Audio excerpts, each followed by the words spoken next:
Il n'y a pas de pouvoir supérieur à celui du peuple. Il n'y en a pas. Il n'y en a pas. Il n'y en aura jamais à nos yeux. Le peuple français ne se sortira pas de l'ornière dans laquelle il est sans avoir auparavant tout refondé, tout redessiné, tout redécidé.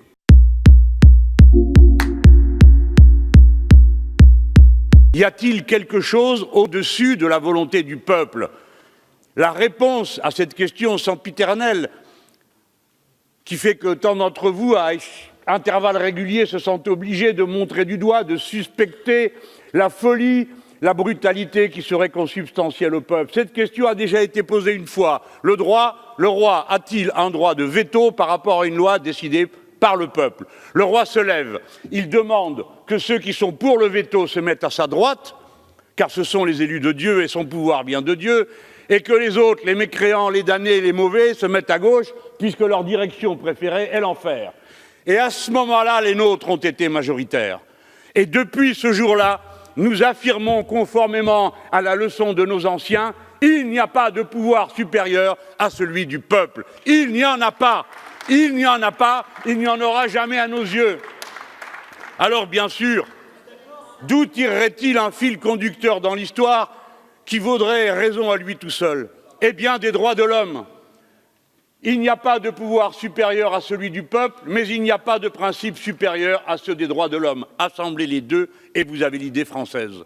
Vous avez l'idée d'une république qui n'est pas la définition donnée de la nation par d'autres peuples qui nous environnent. Chez nous, la République fonde la nation, je vais expliquer pourquoi en quelques instants. Nos voisins allemands écrivent sur leur Assemblée nationale « dem deutschen Volk », ce qui signifie le peuple allemand, le peuple au sens de folk, c'est-à-dire de l'ethnie, de la coutume, de la langue. Rien de tout ça ne fonctionne en France.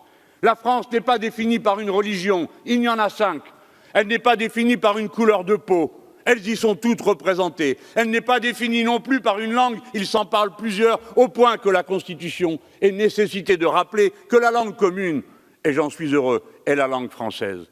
La France est définie par autre chose, le contrat politique qui constitue son peuple, la nature du lien qu'il y a entre chacun d'entre nous, liberté, égalité, fraternité. C'est le contrat politique qui fonde la patrie. Et c'est parce que c'est un contrat entièrement politique qu'il nous faut réfléchir à chaque génération à la manière de garantir la souveraineté du peuple, sachant, comme l'a dit de manière immortelle Saint-Just, que le peuple parle en maître jusqu'à ses gouvernements s'il le néglige.